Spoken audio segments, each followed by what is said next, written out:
अब हो गया। हाँ, यादव साहब की आवाज आ गई। हाँ, पूर्णिमा जी स्टार्ट कीजिए 11। So should we start? हाँ, sure, please.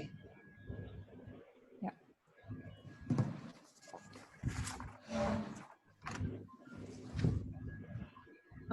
Good morning, everyone. First of all, I would like to tell all the students to please keep your video, to stop your videos and keep it stopped throughout the session, and also to mute your audio. I also request all the students to please sit with a pen and pencil and a paper so that you can make notes of the important notes being given, points given by the experts over here. Yeah. To start with, I welcome our Vice Chairman and also the speaker of today's first session, CMA Sudarshan Nahar sir, Secretary, Jaipur Chapter, and again, speaker of today's session, Swapnil Bhandari sir, the executive member, Harendra Parekh sir ji, and again, the third speaker of today's session, CMA Rakesh Yadav sir, the ex-chairman of Jaipur Chapter, and all the students present over here. We never thought that we will face such a situation when the whole world will come to a standstill situation. We never thought that we won't be able to meet our friends and relatives. But as it is said, many of the things happens for the first time. It is a scenario which has been faced by throughout the world. The COVID-19 has not left even any part of the world untouched. But despite of all this, with a positive attitude and keeping patience, we have to face this situation and come up with a better world, better tomorrow. A few days back, we have organized a webinar for our members to help them to cope up a situation where they again have to start with their jobs, their practice. And that was a successful webinar. And again, considering the fact that we know the Jaipur management do understand the stress level and the situation, the problems being faced by our students as well. And therefore, we managed to schedule this webinar exclusively for the students of Jaipur chapter to help them to cope with the stress level and also to help them with the preparations to be for the exams to be held in June. So to start with, I would like to introduce our first speaker, CMA Sudarshan Nahar sir. He has done CMA, CS, Actuary, BCom, MA in Public Administration.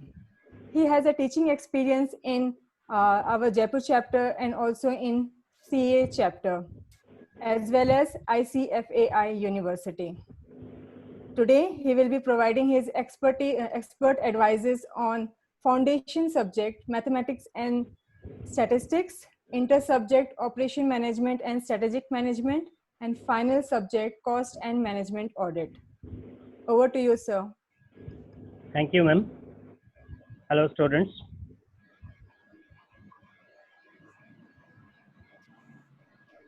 Opportunity for all of us through this webinar that we can go through some of important topics and some of important questions which are to be taken care of during your examination.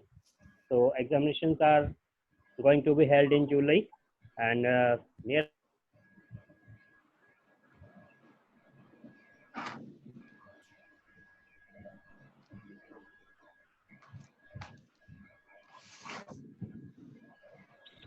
you can prepare well.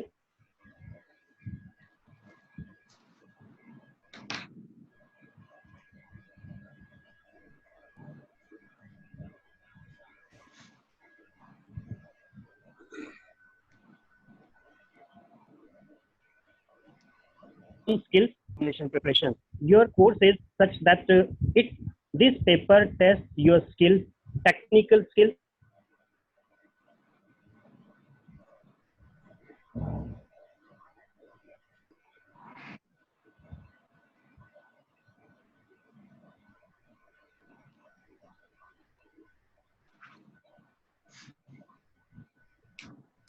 I would like to do practice. First thing is that when you are attempting question paper, starting to attempt question paper, then just think which questions are easy, which you have started, which you have practiced well. If you have practiced well, then questions will be there which will be easy for you. So first of all, start from those questions which are easy for you, which seems easy for you. As far as your question paper concerns, pattern of question paper concerns, it is most probably most of questions, as I am saying here in past question paper, most of questions are of objective type. So this is very important thing that objective type questions requires more skill. Although it seems that it is easy, but it requires more skill and practice, because you have to decide about the practically, you have to decide about the true answer. There are four answers. When MCQs are there, four answers are given and you have to choose the correct one. So first thing is that if you are choosing the correct answer, then you have to go through the entire scenario, what is asked in question, what is asked and what you are required to do. If it is just like a question is of your ratio proportion. If ratio proportion is there and a question is given that ratio of work done by x plus 2 man is to x minus 2 days to that of x minus 1 man in x plus 1 days is 4:5, then value of x is. So it is, you have to find out unknown and four answers are given. If suppose answers are 6, 4, 8 and plus minus 4. Now thing is that you don't have much knowledge about that topic, but still you can answer because four options are there. Now how to choose this one of correct answers in these options? The first thing is that 6, 4 and 8, and ask one more option is in plus minus 4. Plus minus 4 is something different of that. Now if x plus 2 ratio x minus 2 to x minus 1 ratio x plus 1, that is 4:5, then you can solve it. First thing, the usual pattern is that writing this ratio and then making it equal to 4/5 and solving it. If this one is going, then you are using more time. Instead, you can use some part, some skills that may make you sure about your answer in shorter time. That is, sir yes sir. Stop sir, एक तो आप थोड़ा सा हिंदी में भी कीजिए, आप इस बच्चे अपने रूरल विलेजेस से भी हैं तो दे विल अंडरस्टैंड मोर, और थोड़ा सा बच्चों को बोलिए वो साइड में अपना कॉपी पेन रखें थोड़ा नोट्स के लिए। ठीक है जी जी। हमें जिस तरीके से दिया जा रहा है क्वेश्चन पेपर में जो ऑब्जेक्टिव हैं, मैं आपसे सारे स्टूडेंट से रिक्वेस्ट करूंगा अपना कॉपी पेन भी साथ में रख लें, ताकि जो कुछ भी मैं बता रहा हूं तो उसको आप नोट कर पाएं। ये चीज़ें काफ़ी काम की हैं, आपका समय बचाएंगी एग्जाम में और एक तरीके से आपको एश्योरेंस देंगी कि आपने जो किया है वो सही किया है। इसलिए कॉपी पेन साथ में रखें। तो आपके जो भी क्वेश्चन पूछे जा रहे हैं, अब तक का जो पैटर्न है उसके हिसाब से मुझे लगता है कि ये क्वेश्चन हैं वो आपके ऑब्जेक्टिव बेस्ड हैं, क्योंकि इंस्टीट्यूट आपका ये फाउंडेशन लेवल है, तो यहाँ पे आपका जो बेसिक नॉलेज है वो बहुत ज़्यादा मैटर करता है। यहाँ पे इंस्टीट्यूट उसको चेक करना चाहता है, इसलिए आप अपना बेसिक नॉलेज है वो अपडेट रखें। तो बेसिक नॉलेज के लिए सबसे ज़्यादा बात आती है प्रैक्टिस की, क्योंकि जब ऑब्जेक्टिव टाइप क्वेश्चन है तो आपके पास दो ऑप्शन है कि आप क्वेश्चन से आंसर पे भी जा सकते हैं और आंसर से क्वेश्चन पे भी जा सकते हैं। तो अगर आपकी प्रैक्टिस है क्वेश्चन की, तो एक तो देखिए क्या होता है कि आपका प्रैक्टिस है और एक होता है कंसेप्ट समझा हुआ है, दो चीजें हैं। अगर केवल कंसेप्ट समझा है आपने, उस केस में आप उसको करने बैठेंगे क्वेश्चन को, प्रैक्टिस नहीं है तो आपको क्वेश्चन करना पड़ेगा, वहां पे आपका टाइम ज्यादा कंज्यूम होगा। और अगर वहीं आपकी प्रैक्टिस है तो आप कुछ स्टेप्स हैं वो इसमें छोड़ के भी तेजी से आगे बढ़ सकते हैं। ऑब्जेक्टिव टाइप क्वेश्चन है वहाँ पे दिखने में बहुत आसान है, लेकिन करने में उसमें ज्यादा दिक्कत आती है जब आपको ऑप्शन सेलेक्ट करना होता है, यूज करना है, आपको चूज करना है, डिसीजन मेकिंग करनी है, तो इसके लिए ज्यादा डीप नॉलेज चाहिए। तो मेरी आपसे ये रिक्वेस्ट है कि जो भी कंसेप्ट आप ले रहे हैं, जो क्वेश्चन पढ़ा है, एक बार क्वेश्चन को पढ़ने के बाद आप ये देखें कि क्या डेटा गिवन है, इसमें कौन से डेटा गिवन है, और आपका जो टॉपिक है, जिस टॉपिक से रिलेटेड ये क्वेश्चन है, वो टॉपिक क्या कहता है, उसमें कितनी तरह के आपके फॉर्मूला अवेलेबल है, डेटा अवेलेबल है, डेटा यूटिलाइजेशन फॉर्म्स अवेलेबल है। तो जस्ट मान लीजिए फॉर्मूला जो अवेलेबल है आपको पता है अगर, तो उन फॉर्मूला को आप राइट कीजिए, लिखिए। फॉर्मूला लिख के फिर उसमें क्या क्या वैल्यूज आपको गिवन है वो लिखिए कि कौन सी वैल्यू उसमें फिट बैठ रही है, तो वहां से आपको पता लगेगा कि कौन सा फॉर्मूला है वो यहाँ पे फिट बैठेगा। अब अगर आपकी प्रैक्टिस नहीं है, सिर्फ आपने कंसेप्ट समझा है, तो ये आपको लिखना पड़ेगा, पूरा पूरा फॉर्मूला लिख के फिर आपको देखना पड़ेगा। लेकिन अगर प्रैक्टिस है, इस तरह के क्वेश्चंस की प्रैक्टिस है, ज्यादा क्वेश्चंस किए हैं आपने, तो आप बहुत आसानी से इन क्वेश्चंस को जल्दी से कर पाएंगे। इसलिए मेरी एक बार फिर रिक्वेस्ट है आपसे कि जब आपके पेपर में ऑब्जेक्टिव टाइप क्वेश्चंस ज्यादा हैं, तो आप इसमें प्रैक्टिस पूरी करें। केवल कंसेप्ट समझ के और छोड़ देना ये इसका सोल्यूशन नहीं है। इस केस में गलती हो सकती है, प्रैक्टिस की यहाँ बहुत ज्यादा रिक्वायरमेंट है। देन जैसा कुछ ऐसे क्वेश्चंस होते हैं जहाँ पे केवल आपका इंग्लिश का नॉलेज, क्वेश्चन पेपर आपका इंग्लिश में है, आप चाहे हिंदी में लिखें लेकिन क्वेश्चन पेपर इंग्लिश में आएगा। तो क्वेश्चन पेपर में कुछ हद तक जो इंग्लिश का नॉलेज है वो भी एक रोल प्ले करता है आपका, कि इंग्लिश का अगर नॉलेज है तो बहुत सारी चीजें सॉल्व हो जाती है। सिंपल नॉलेज, बहुत एडवांस नॉलेज की बात मैं नहीं कर रहा, सिंपल जैसा क्वेश्चन अगर लिखता है मीन प्रोपोर्शनल बिटवीन 2 and 8, अब बिटवीन वर्ड यूज किया है और ऑप्शन में अगर आपको 2 and 8 के अबाव या बिलो कोई वैल्यू दी है, जैसा आंसर्स में दिया है 4, 16, 3 and 1। अब यहाँ पे आप देख सकते हैं 16 and 1 ये दो ऑप्शंस हैं आपके, वो 2 and 8 के बीच में नहीं है। बिटवीन लिखा है मीन्स इन दोनों के बीच में होना चाहिए, लेकिन ये दो नंबर 16 and 1 इन दोनों वैल्यूज के बीच में नहीं है, which means these are not the correct answer। आप यहीं से पता कर सकते हैं। देन 4 and 3 ये अगर दो और ऑप्शन आपके पास हैं, तो 4 and 3 में आप देख सकते हैं 2 and 8 दिया है आपको क्वेश्चन में और इनका मीन प्रोपोर्शन मांग रहा है, तो 3 है वो यहाँ नहीं आ सकता, क्योंकि क्वेश्चन में आप खुद देख सकते हैं 2 and 3 का जो गैप है वो 3 and 8 का गैप बहुत ज्यादा है। 2 and 3 के बीच में गैप है वो बहुत कम है, वहीं 3 and 8 के बीच में बहुत ज्यादा गैप है। इसलिए आप ये डिसाइड कर सकते हैं कि 4 इज द बेस्ट आंसर। अब तो इस तरीके से अगर आपको क्वेश्चन आंसर पता नहीं है, तब भी आप कुछ गेसिंग कर सकते हैं विद प्रॉपर आर्ग्यूमेंट। मैं ब्लाइंड गेसिंग की नहीं कह रहा हूँ, लेकिन प्रॉपर आर्ग्यूमेंट के साथ आप गेसिंग करके कुछ जो एमसीक्यू हैं उनमें से कुछ ऑप्शंस को हटा सकते हैं विद कॉन्फिडेंस। कुछ ऑप्शंस को हटाया जा सकता है। कुछ क्वेश्चंस ऐसे होते हैं, जैसा आप ये कहें, जैसा कोई क्वेश्चन हो, मेरे पास जो एक क्वेश्चन पेपर है उसमें है question 7th term of arithmetic progression 7, 10, 13, 16 dash dash dash is.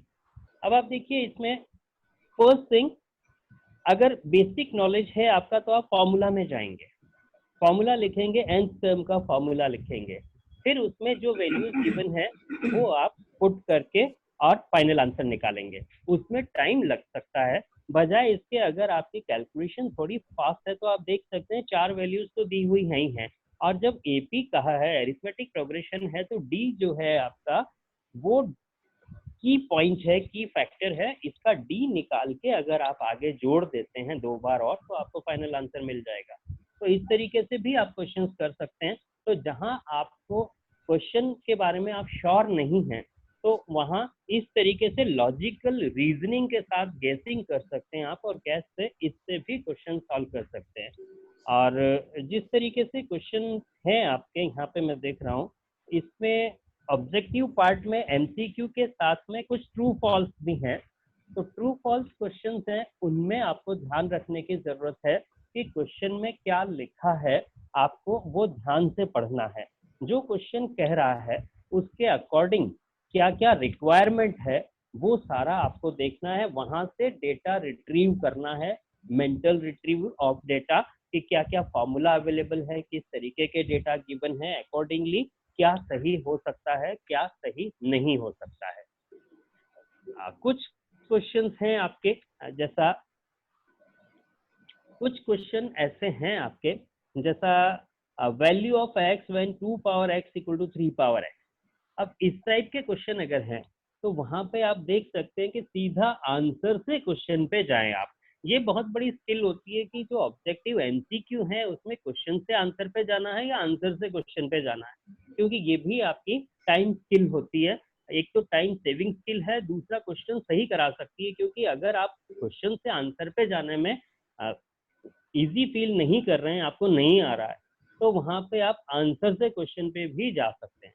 तो आंसर से क्वेश्चन पे अगर आप जाते हैं तो जस्ट आप वैल्यू पुट कीजिए क्वेश्चन में और वहां से मैच कीजिए कि क्या ये सही हो रहा है। अगर मैच होता है वही आंसर आपका सही है। तो ये इस तरीके की कुछ प्रॉब्लम्स आपके क्वेश्चन पेपर में आती है, जहाँ पे एमसीक्यू भी पूछे जाते हैं और ट्रू फॉल्स के क्वेश्चंस भी पूछे जाते हैं। स्टैटिस्टिक्स का पोर्शन जहाँ है आपका, वहाँ भी इसी तरह का पैटर्न है। तो जिस तरीके से क्वेश्चन हो आपका कि कोई एक क्वेश्चन हो कि class mark for a classes, just एक गिवन है आपको, जैसा 10 to 15 की फ्रीक्वेंसी 5 दी है, 15 to 20 की फ्रीक्वेंसी 7 दी है, 20 to 25 की फ्रीक्वेंसी 4 है, 25 to 36 एंड 30 to 35 की 8 है। यहाँ पे क्लास मार्क पूछा है, class mark for second class. अगर आपको ये पता है कि क्लास मार्क क्या होता है तो आप बहुत आसानी से कैलकुलेट कर सकते हैं, बहुत आसानी से निकाल लेंगे, क्योंकि क्लास मार्क है वो किसी एक पर्टिकुलर क्लास की मिड वैल्यू होती है। तो इसने 15 to 20 का पूछा है सेकंड क्लास का, तो वहां पे 15 to 20 की मिड वैल्यू है 17.5, that will be your class mark. यहाँ फ्रीक्वेंसी से कोई लेना देना नहीं है, तो आपको किसी तरह का सॉल्व नहीं करना है। यहाँ पे सिर्फ बेसिक कंसेप्ट है कि क्लास मार्क क्या होता है। आपको अगर ये चीज पता है तो आप ये क्वेश्चन बहुत आसानी से सॉल्व कर सकते हैं। कुछ स्टैटिस्टिक्स में है, जैसा आपका मेजर्स ऑफ डिस्पर्शन है, वो सबसे ज्यादा इंपॉर्टेंट टॉपिक है, 30% वेटेज है इसका। Measures of central tendency and dispersion, इस पर्टिकुलर पोर्शन का वेटेज है वो 30% है। लगभग 24 नंबर के क्वेश्चन यहाँ से पूछे गए थे पुराने पेपर में, तो 24 से 30 नंबर के बीच में क्वेश्चन यहाँ से आते हैं। तो इनकी प्रैक्टिस बहुत जरूरी है, और इनकी प्रैक्टिस करने के लिए एक ही कंसेप्ट है कि जो क्वेश्चंस आपके सामने हैं उनको प्रैक्टिस करें, बार बार करें, एक ही तरह के क्वेश्चन 5, 7, 10 क्वेश्चन करें, उसके बाद में रोज एक टाइप का एक क्वेश्चन करें, किसी को छोड़ना नहीं है। आपके यहाँ पे सिलेबस है वो इस तरीके से डिजाइन किया हुआ है कि आप उसमें से कुछ छोड़ नहीं सकते। अगर कुछ छोड़ेंगे तो निश्चित रूप से वहां पे आपको क्वेश्चन मिलेगा वहां से, और वो क्वेश्चन आपको हार्म कर सकता है अगर वो सॉल्व नहीं हुआ तो छोड़ना कुछ भी नहीं है। लेकिन कुछ पर्टिकुलर पोर्शन है जो ज्यादा इंपॉर्टेंट है, उसको आपको ज्यादा प्रैक्टिस करना है। तो इसी में जो आपका स्टैटिस्टिक्स पोर्शन है, measures of central tendency and dispersion, ये 30 मार्क्स का है, तो ये ज्यादा इंपॉर्टेंट है। जबकि अरिथमेटिक एंड अलजेब्रा 20 मार्क्स की है, तो 30 and 40 70 मार्क्स का आपका arithmetic, algebra and measures of central tendency.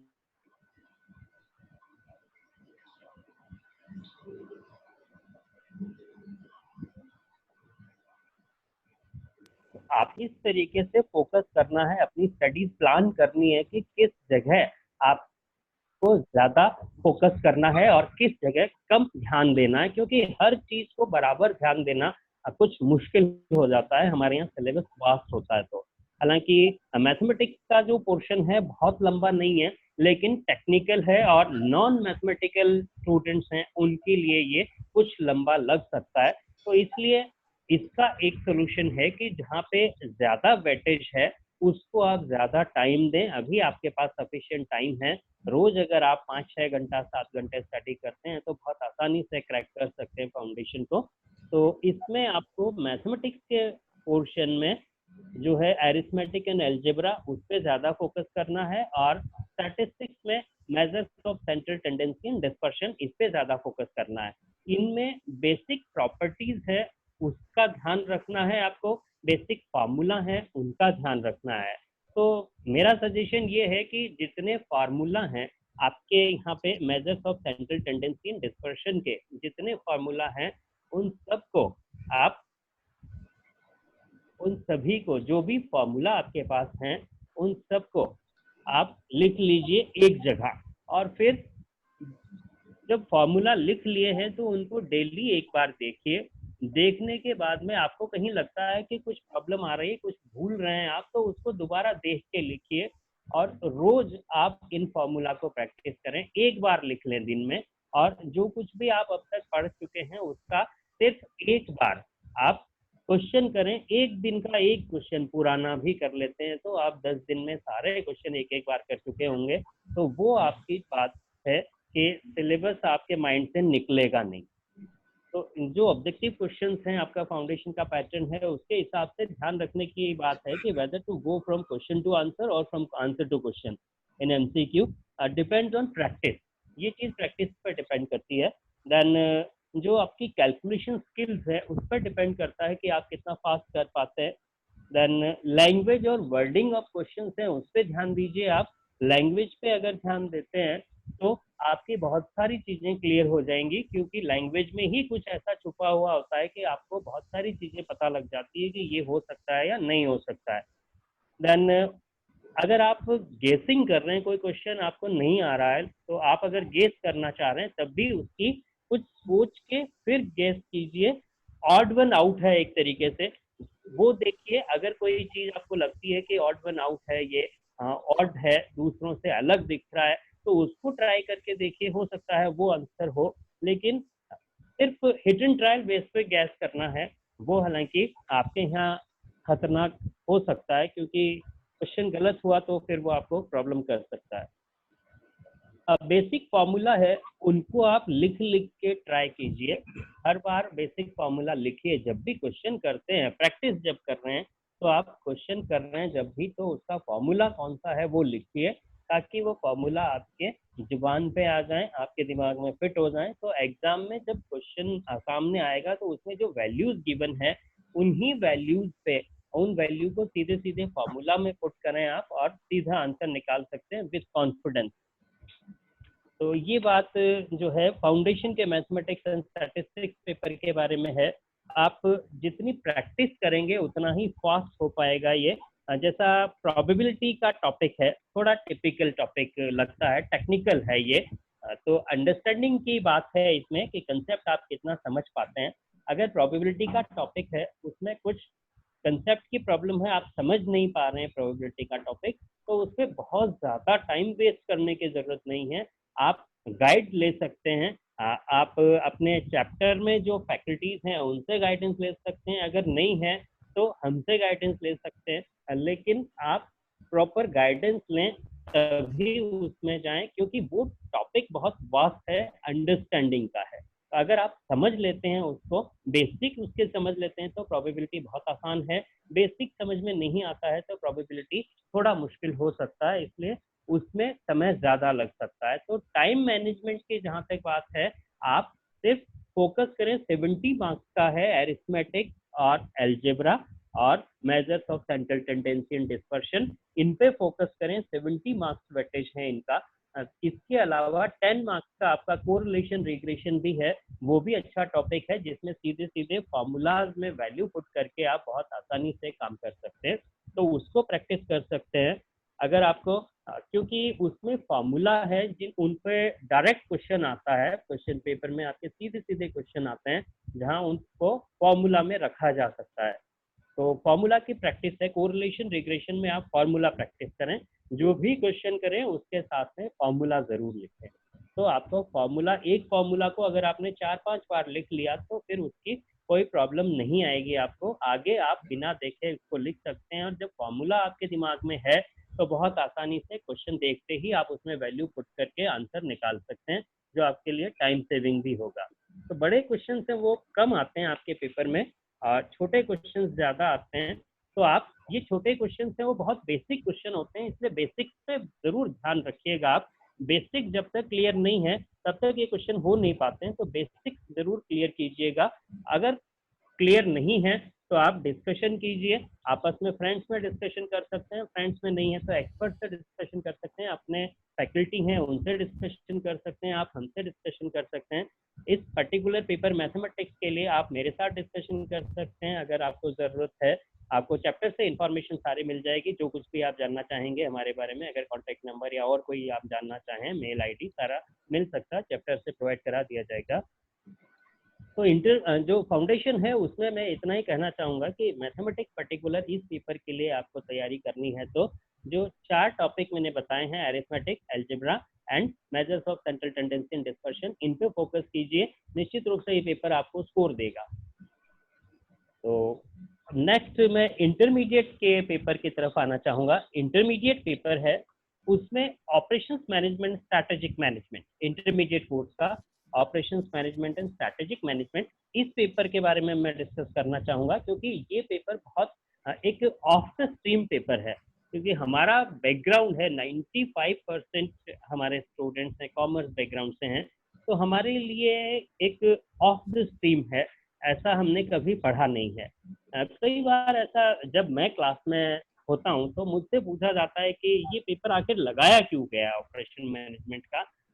बात ऐसी आती है कि ये थोड़ा टेक्निकल है, हमारा काम भी थोड़ा टेक्निकल है। प्रैक्टिकली जब हम फील्ड में जाएंगे तो आप देखिए कॉस्ट ऑडिट का एक काम है, हमारा कोर एरिया है कॉस्ट ऑडिट, और कॉस्ट ऑडिट के लिए हमें मैन्युफैक्चरिंग यूनिट में भी जाना पड़ेगा। तो मैन्युफैक्चरिंग यूनिट में जब हम जाएंगे तो वहाँ पे मैन्युफैक्चरिंग प्रोसेस समझना होगा हमें, ताकि उसकी प्रॉपर कॉस्टिंग की जा सके, कॉस्ट कितनी कॉस्ट उसकी आ सकती है, क्या क्या डॉक्यूमेंटेशन उसका होना है, उसके लिए हमें ऑपरेशंस को समझने की ज़रूरत होती है। इसीलिए ये पेपर हमारे यहाँ है और कहीं नहीं पढ़ाया जाता है, दूसरी सिस्टम इंस्टीट्यूशंस में कहीं नहीं पढ़ाया जाता है। तो हमारे यहाँ सिर्फ इसीलिए पढ़ाया जा रहा है क्योंकि हमें आगे इसकी प्रैक्टिकल यूटिलिटी है, रिक्वायरमेंट रहती है। तो ऑपरेशंस मैनेजमेंट है, ये इंडस्ट्री से रिलेटेड है कि इंडस्ट्री में किस तरीके से काम किया जाता है। तो इंडस्ट्री में जो काम आपका है उसमें ऑपरेशंस हैं, मैन्युफैक्चरिंग रिलेटेड काम हमारा ज़्यादा है, तो मैन्युफैक्चरिंग ऑपरेशंस हैं वो किस तरीके से हो रहे हैं, इसके लिए हमारा ये ऑपरेशंस मैनेजमेंट का एक पार्ट है वो लगाया गया है। इसके साथ ही स्ट्रैटेजिक मैनेजमेंट का पार्ट भी है। तो ऑपरेशंस मैनेजमेंट का जो पार्ट है उसमें भी इनिशियली कुछ क्वेश्चंस हैं वो आपके ऑब्जेक्टिव टाइप आते हैं, और कुछ है वो कैलकुलेटिंग होते हैं, कैलकुलेशन बेस्ड होते हैं, क्योंकि हमें ऑपरेशंस के रेफरेंस में कैलकुलेशंस करनी होती हैं कि क्या कैलकुलेशन की जाए कि हमारा काम है वो ज़्यादा अच्छा हो, रिसोर्सेज का ऑप्टिमम यूटिलाइजेशन कैसे किया जाए, इसके बारे में हम ऑपरेशंस मैनेजमेंट में देखते हैं। तो जो लेटेस्ट टेक्निक्स हैं ऑपरेशंस मैनेजमेंट में उन पे ज़्यादा फोकस रहता है, जैसा SCM है, TQM है, लीन प्रोडक्शन, जस्ट इन टाइम, इन पे हमारा ज़्यादा फोकस रहता है हमारे इंस्टीट्यूट का। तो इनको आप ध्यान से करें। जो आपके लेआउट रिलेटेड क्वेश्चंस हैं, लेआउट प्लानिंग है, ऑपरेशंस हैं कि किस तरीके से स्टार्ट किया जाता है, अगर आप कोई ऑपरेशन करना चाहते हैं, ऑपरेशंस का एवेल्युएशन करना चाहते हैं, तो वो ऑपरेशन किस तरीके से हो रहा है, इसके लिए आपको ये देखना पड़ता है कि कहाँ से स्टार्ट हुआ है, क्योंकि ये भी एक एरिया है आपका ऑपरेशन मैनेजमेंट कंसल्टेंसी, ये भी एक एरिया है जहाँ आप प्रैक्टिस कर सकते हैं, सोसाइटी को सर्विस दे सकते हैं कि आप ऑपरेशन है वो किस तरीके से किया जाए, कोई पर्टिकुलर इंडस्ट्री कहाँ लगाई जाए, किस एरिया में लगाई जाए, किस तरीके से वो इंडस्ट्री काम करेगी, तो उसमें कितना लेबर होना चाहिए, कौन सी टेक्नोलॉजी यूज होनी चाहिए, ये सारी चीजें हम ऑपरेशंस मैनेजमेंट में सीखते हैं। तो इसीलिए ये पेपर लगाया है। तो इस पेपर में आपका जो रिसेंट ट्रेंड है प्रोडक्शन मैनेजमेंट में, ऑपरेशंस मैनेजमेंट में, उस पर ज्यादा फोकस रहता है, टेक्निकल पेपर है, तो टेक्नोलॉजी रिलेटेड जो चीजें हैं उन पे ज्यादा ध्यान दें आप। इफेक्टिव कैपेसिटी है जैसा, फिर आपका SCM, TQM, lean production, just in time, इस टाइप के जो टॉपिक्स हैं इन पे ज़्यादा फोकस रहता है। देन कुछ पोर्शन है आपका वो स्ट्रैटेजिक मैनेजमेंट से रिलेटेड है, लेकिन उससे पहले जो इस ऑपरेशन मैनेजमेंट का टेक्निकल एस्पेक्ट है उस पे आना चाहूंगा मैं कि कुछ क्वेश्चंस हैं थ्योरी के अलावा प्रैक्टिकल भी पूछे जाते हैं, इसमें कैलकुलेशंस पूछी जाती है। जैसा आपका जो ऑपरेशंस रिसर्च का पार्ट है, linear programming, transportation, assignment, game theory, simulation, इससे कुछ क्वेश्चंस आते हैं आपके, डेफिनेटली आते हैं, जो आपको करने ही हैं।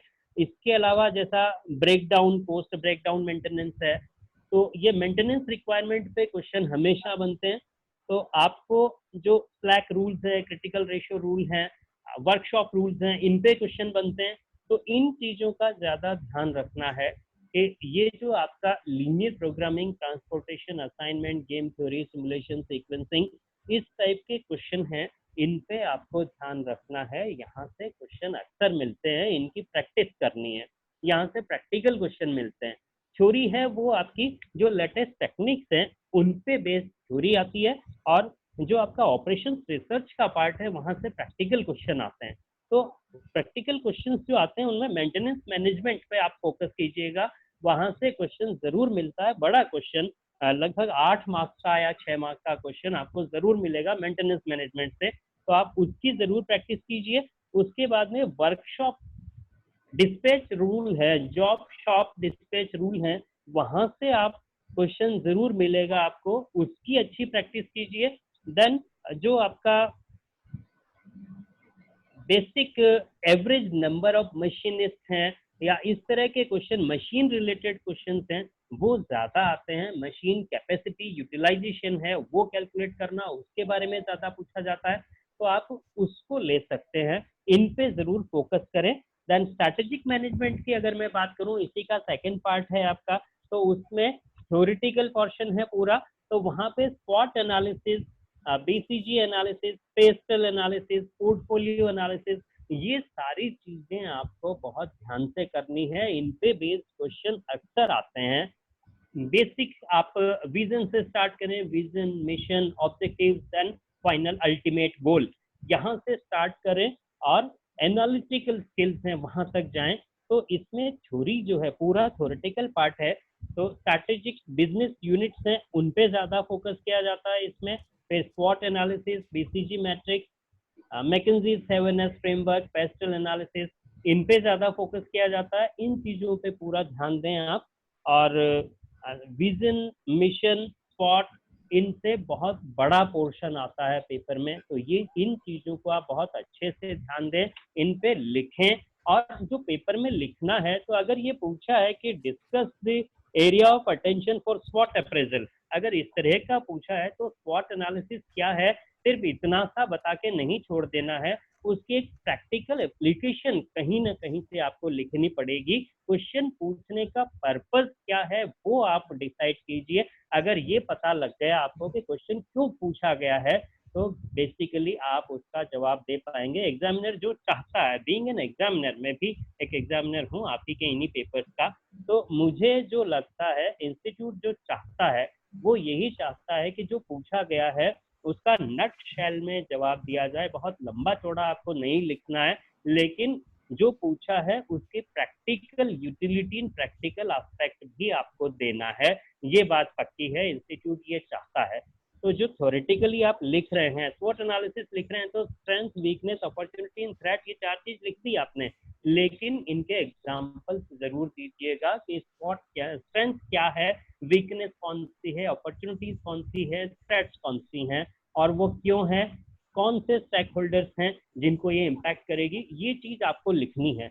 लेकिन आपको साथ में ध्यान रखना है कि उसकी वेटेज कितनी है। अगर वेटेज कम है तो बहुत ज्यादा लिखने की जरूरत नहीं है। एग्जामिनर को जब वेटेज कम है तो बहुत ज्यादा इंटरेस्ट नहीं होता है कि बहुत लंबी चौड़ी चीज देखे, वो बहुत छोटा सा चीज, उसको क्रिस्प आंसर चाहिए। एग्जामिनर को बहुत क्रिस्प आंसर चाहिए, जो पूछा है वही चाहिए उसको, इधर उधर की दूसरी बातें नहीं चाहिए।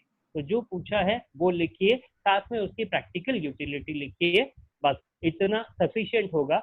ये पेपर भी बहुत स्कोरिंग है आपका, क्योंकि कुछ पार्ट प्रैक्टिकल है जहाँ फुल मार्क्स मिल रहे हैं आपको, तो थ्योरेटिकल पार्ट स्ट्रेटेजिक मैनेजमेंट का, उसमें भी अगर आप कुछ प्रैक्टिकल यूटिलिटी लिखते हैं, जो चीज लिख रहे हैं उसकी प्रैक्टिकल यूटिलिटी, प्रैक्टिकल एस्पेक्ट देते हैं, तो आपको वहां भी फुल मार्क्स मिल सकते हैं। तो इसलिए आप इस बारे में पूरा ध्यान रखिएगा कि किस तरीके से ये आपको डिसाइड करना होता है एग्जाम में कि किस तरीके से आपको पेपर में लिखना है। तो पेपर में क्या पूछा है, कितना उसका वेटेज है, उसके अकॉर्डिंग आपको क्रिस्प आंसर बना के लिखना है। देन फाइनल की और अगर मैं आऊँ तो फाइनल में कॉस्ट एंड मैनेजमेंट ऑडिट की बात करूं, हमारा कोर एरिया है कॉस्ट ऑडिट। कॉस्ट अकाउंटेंट्स का कोर एरिया कॉस्ट ऑडिट है। तो कॉस्ट एंड मैनेजमेंट ऑडिट जो आपका है, इसमें दो पार्ट हैं, cost audit and management audit. Management audit है काफी वास्ट है, कॉस्ट ऑडिट है वो हमारा कॉस्टिंग की, कॉस्ट रिकॉर्ड्स की ऑडिट तक सीमित है। तो यहाँ पे स्कोरिंग के बहुत अच्छे चांस हैं हमारे पास, क्योंकि कॉस्ट ऑडिट है वो हमारा कोर एरिया है। ये हमें पता है कि किस तरीके से कॉस्ट ऑडिट हमें करनी है, कौन सा रिकॉर्ड मेंटेन करना है, कौन से कॉस्ट अकाउंटिंग स्टैंडर्ड्स हैं, कौन से कॉस्ट ऑडिटिंग स्टैंडर्ड्स है, ऑडिटिंग एंड एश्योरेंस स्टैंडर्ड वो किस तरह फॉलो करने हैं, कौन सी कॉस्ट ऑडिटिंग स्टैंडर्ड क्या है हमारे कॉस्ट ऑडिट स्टैंडर्ड जो हमारे कॉस्ट ऑडिट स्टैंडर्ड बोर्ड की ओर से इशू किए हुए हैं CS 1 से 24 तक। जो भी कॉस्ट अकाउंटिंग स्टैंडर्ड्स हैं, कॉस्ट ऑडिट स्टैंडर्ड्स हैं, उन स्टैंडर्ड्स को आपको ध्यान रखना है। कभी कभी केवल कॉस्ट ऑडिट स्टैंडर्ड का नंबर भी पूछ लिया जाता है, पर्टिकुलर इस नंबर के कॉस्ट ऑडिट स्टैंडर्ड में क्या दिया हुआ है, तो ये आपको ध्यान रखना है। और अगर जैसा आप कहें कि बहुत सारे हैं किस तरह ध्यान रखा जाए, तो इसके लिए सबसे अच्छा तरीका है उनके नाम को याद रखने का, कि आप बहुत आसानी से एक निमोनिक क्रिएट कर सकते हैं। उनका निमोनिक क्रिएट करके उन निमोनिक के थ्रू याद रखा जा सकता है। तो निमोनिक बना के याद करें आप। देन कॉस्ट रिकॉर्ड रूल्स हैं, वो cost record rules, cost report rules, इनका हमें नॉलेज होना चाहिए। देखिए ये पेपर पास करने के बाद में आपका कहीं एग्जाम नहीं होने वाला। फाइनल जब आप क्लियर हो जाएंगे तो आपको सीधे फील्ड में आना है, कॉस्ट ऑडिट करने जाना है, इसलिए ये बहुत डिटेल में पूछा जाता है कि कॉस्ट ऑडिट इसके बाद और कहीं नहीं पढ़ाई जाने वाली है आपको। तो कॉस्ट ऑडिट बहुत डिटेल में पूछी जाती है, इसलिए यहाँ पे आपको ध्यान से पढ़ना है। कॉस्ट ऑडिट स्टैंडर्ड्स हैं उनका ध्यान रखना है। Audit and assurance standard, cost audit and assurance standards उनका ध्यान रखना है। इंस्टीट्यूट ने जो 4 CS 101, 102, 3, 4 जो इशू किए हैं, उनका एक ब्रीफ नॉलेज आपको होना चाहिए, क्योंकि हर जगह ये अप्लाई होते हैं, ये प्रैक्टिकली भी हमको फुलफिल करना है। अब इस पेपर में इसके अलावा हमारा कैलकुलेशन पोर्शन आता है, एक तो जहां हमें कैलकुलेट करना होता है। बहुत सारी चीजें हैं, जैसा कॉस्ट ऑडिट में हम एफिशिएंसी रिलेटेड रेशियोज कैलकुलेट करते हैं, लेबर यूटिलाइजेशन रेशियो भी कैलकुलेट करना है आपको, तो एफिशिएंसी रेशियो भी कैलकुलेट करना है। तो ये किस तरीके से कैलकुलेट किए जाते हैं, कौन सी कंडीशन में क्या क्या डेटा उसमें ध्यान रखना है हमको, क्या डेटा दिए हैं, कुछ हिडन डेटा भी होंगे, कुछ डेटा जो आपको नहीं दिए जाएंगे। तो वो आपका जो कंसेप्ट है उसके अकॉर्डिंग क्वेश्चन में देखिए आपकी क्या क्या गिवन है और क्या छूट गया है, वो चीज आपको निकालने के लिए कहीं ना कहीं कुछ हिंट दिया हुआ होगा, तो वहां से कैलकुलेट करना है। बहुत सारी चीजें यहाँ आपको नहीं दी जाएंगी जो आपको कैलकुलेट करनी होगी, क्योंकि यहाँ पे ये आपका कोर एरिया पेपर है, और कोर एरिया पेपर है, इसमें बहुत सारी चीजें हैं वो हमको खुद कैलकुलेट करनी होती है। तो डेटा माइनिंग, डेटा फैचिंग आउट वो भी आपको करना है। बहुत सारे डेटा हैं जो आपको नहीं दिए जाएंगे, तो वो आपको खुद कैलकुलेट करने होंगे। तो कैलकुलेशन पोर्शन है इसमें काफी आता है। जो कॉस्ट ऑडिट का पार्ट है उसमें कैलकुलेशन पोर्शन काफी आता है। फर्स्ट पार्ट जो आता है इसमें 20 मार्क्स का ऑब्जेक्टिव, वो मल्टीपल चॉइस क्वेश्चंस हैं, MCQ टाइप हैं, तो उसमें आपको छोटी छोटी चीजें पूछी जाती है। तो बेसिक कंसेप्ट है वो ध्यान होना चाहिए आपको। बहुत छोटी छोटी चीजें, cost record, cost report, cost audit standard, इस टाइप के जो हैं एश्योरेंस स्टैंडर्ड, उनसे रिलेटेड क्वेश्चंस, इवन उनके नंबर, ये चीजें भी पूछी जाती है। तो ये आपको ध्यान रखने वाली बात है कि ये सब कौन कौन से हैं, इसमें क्या दिया हुआ है। ये डिटेल स्टडी है, ये चैप्टर आपका, ये पेपर डिटेल स्टडी मांगता है, क्योंकि ये हमारा प्रैक्टिकल पेपर है। तो प्रैक्टिकल एस्पेक्ट इसमें पूरा कवर होता है। इंस्टीट्यूट आपसे एक्सपेक्ट करता है कि आपने ये पढ़ लिया है और आप कॉस्ट ऑडिट करने में सक्षम हैं, ये इंस्टीट्यूट एक्सपेक्ट करता है। इसलिए उसी आधार पे एक डिटेल है वो पूछा जाता है आपसे कॉस्ट ऑडिट में। तो इसके साथ ही साथ जो प्रैक्टिकली दूसरे स्टेक होल्डर्स हैं उनके रेफरेंस में भी, जैसा एनर्जी ऑडिट हुई, एफिशिएंसी ऑडिट हुई, सोशल ऑडिट, प्रोप्राइटी ऑडिट, इनके बारे में भी पूछा जाता है। तो ये चीजें भी आपको ध्यान रखनी है। देन जो प्रोफेशनल मिसकंडक्ट्स हैं इनके बारे में भी पूछा जाता है, क्वेश्चन बनता है, अक्सर ऐसा क्वेश्चन बनता है प्रोफेशनल मिसकंडक्ट्स के बारे में, क्योंकि जब आप फील्ड में जाएंगे तो आपको क्या करना है और क्या नहीं करना है ये चीजें भी ध्यान होनी चाहिए, इसलिए इन पे भी फोकस रहता है इंस्टीट्यूट का। पेपर में इनसे भी काफी क्वेश्चन बनते हैं, कंडीशंस बना के पूछा जाता है, केस स्टडी टाइप पूछा जाता है, छोटे छोटे केस दिए जाते हैं, तो उसमें आपसे पूछा जाता है कि वेदर इट इज एप्रोप्रिएट और नॉट। तो वहां आपको ये पता करना होता है कि ये चीज cost accounting, institute of cost accountant of India के जो नॉर्म्स हैं उसके हिसाब से, या CWA एक्ट 1959 है उसके हिसाब से ये कहीं मिसकंडक्ट में तो नहीं आता है, तो ये चीज भी पूछी जाती है। देन उसके बाद में जो मैनेजमेंट ऑडिट का पोर्शन है, अब वो पोर्शन आपका बहुत वास्ट है, वहाँ आपकी फाइनेंशियल अकाउंटिंग की स्किल्स है, मैनेजमेंट अकाउंटिंग की स्किल्स है, वो भी टेस्ट की जाती है। उसके पीछे कारण जो रहता है कि हमें प्रैक्टिकली जब कॉस्ट ऑडिट रिपोर्ट बनानी है तो उसमें ये सब चीजें काम आती है, तो प्रैक्टिकल एस्पेक्ट यहाँ पूरा कवर होता है। तो आपको प्रैक्टिकली जो न्यूमेरिकल क्वेश्चंस हैं वो न्यूमेरिकल क्वेश्चंस भी बहुत प्रैक्टिस करने हैं। यहाँ न्यूमेरिकल क्वेश्चंस भी पूछे जाते हैं, जो आपके रिकंसिलेशन है, कॉस्ट अकाउंट्स रिकंसिलेशन है, वहां से क्वेश्चन अक्सर बनते हैं। Then heat treatment, forming, building construction, इस टाइप के क्वेश्चंस हैं वो भी काफी बनते हैं। देन की परफॉर्मेंस इंडिकेटर्स हैं, KPIs, उनके बारे में क्वेश्चन पूछा जाता है आपसे। देन डेवलपमेंट ऑडिट है, corporate development audit, corporate social responsibility, इसके बारे में भी पूछा जाता है। इंटरनल ऑडिट, इंटरनल कंट्रोल के बारे में पूछा जाता है, क्वेश्चन के बारे में पूछा जाता है। ये सारी चीजें सिर्फ इसीलिए पूछी जाती है क्योंकि हमें मैनेजमेंट को, जब हम मैनेजमेंट ऑडिट रिपोर्ट दे रहे हैं, कॉस्ट ऑडिट रिपोर्ट दे रहे हैं, हम वो सेंट्रल गवर्नमेंट को दे रहे हैं, लेकिन मैनेजमेंट को भी हम वहाँ से उस ऑडिट रिपोर्ट से कुछ ऐसा निकाल के देना चाहते हैं। मैनेजमेंट हमसे एक्सपेक्ट करता है कि हम ऐसा कुछ निकाल के दें जिससे उनको फायदा हो, उनकी कॉस्ट में रिडक्शन हो, या उनकी कॉस्ट कम आने के साथ साथ मार्केट में वायबिलिटी बढ़े, ऐसा हम कुछ सजेस्ट करना वो हमसे एक्सपेक्ट करते हैं। बीइंग मैनेजमेंट अकाउंटेंट हमसे ये एक्सपेक्ट किया जाता है, इसलिए इस पे भी बेस्ड क्वेश्चंस काफी आते हैं एग्जाम में। तो आपको इन क्वेश्चंस की, प्रैक्टिकल क्वेश्चंस की भी काफी प्रैक्टिस करनी है, और इसके लिए मेरा सजेशन है कि जो पुराने सजेस्टेड आंसर्स हैं उनसे जितने प्रैक्टिकल क्वेश्चंस हैं आप जरूर कीजिएगा। उन कम से कम 10 अटेम्प्ट के आप प्रैक्टिकल क्वेश्चंस कीजिए, निश्चित रूप से आपको एग्जाम में वहां से कम तो भी 20 मार्क्स के क्वेश्चन मिलेंगे, 20 से 30 मार्क्स के बीच में क्वेश्चन वहां से मिल जाएंगे आपको, उसी पैटर्न के क्वेश्चन, तो आपको आसान रहेगा वो सॉल्व करना।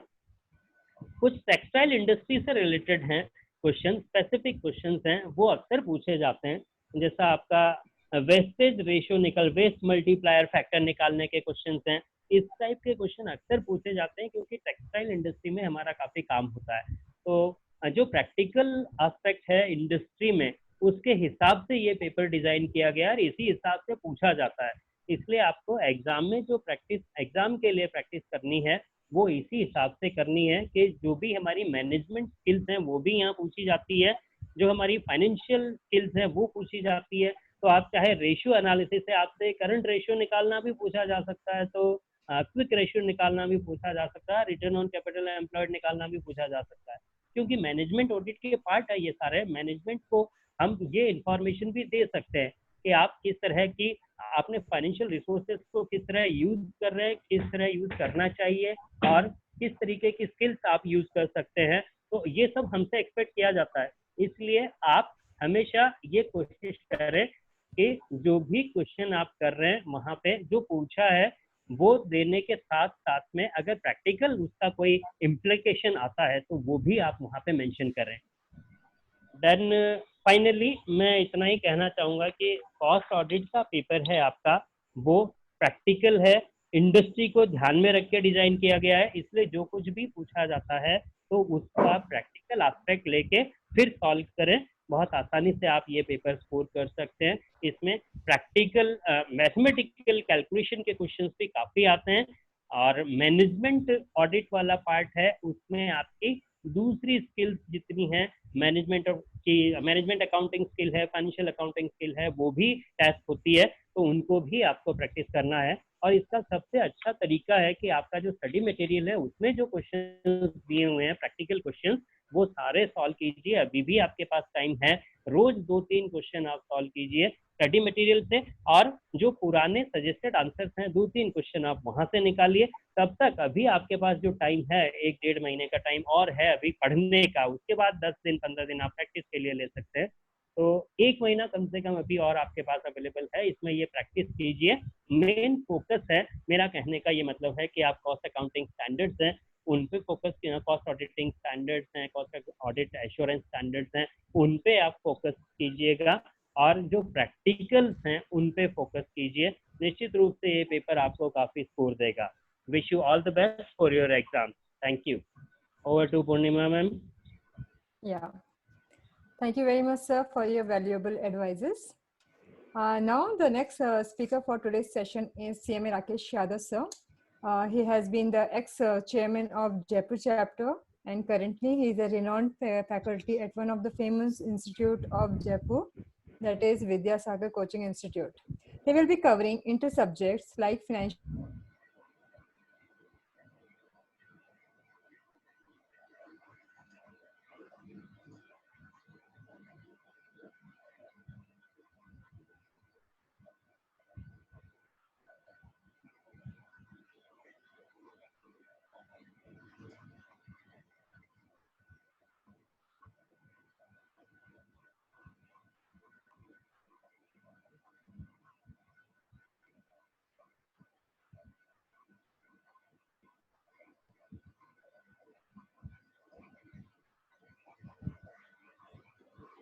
अदर ऑथर की बुक की कोई स्टडी आपको नहीं करनी।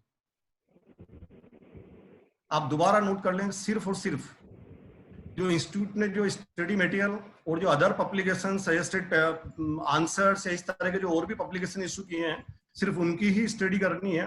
और ऐसा क्यों करना है उसका रीजन मैं बताता हूँ कि कई बार हम लोग देखते हैं कि स्टूडेंट्स का इस तरह का रिएक्शन आता है कि वो बोलता है पेपर मेरा बहुत अच्छा गया, लेकिन बाद में जब मार्क्स आते हैं, मार्क्सशीट आती है, तो कहता है कि जो मेरे मार्क्स हैं वो अप टू एक्सपेक्टेशंस नहीं आए, जैसा वो सोचता था वैसे नहीं आए।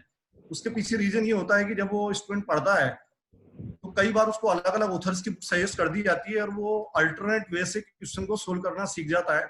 और जब एग्जाम में वो अल्टरनेटिव सॉल्यूशन देता है, तो हमारा जो इंस्टीट्यूट जब आंसर बुक को चेक करने के लिए मार्किंग पैटर्न बनाता है, तो वो मार्किंग पैटर्न सिर्फ और सिर्फ स्टडी मटेरियल और सजेस्टेड आंसर के बेस पे बनता है। अल्टरनेटिव सॉल्यूशन का कोई मार्किंग पैटर्न नहीं बनता है।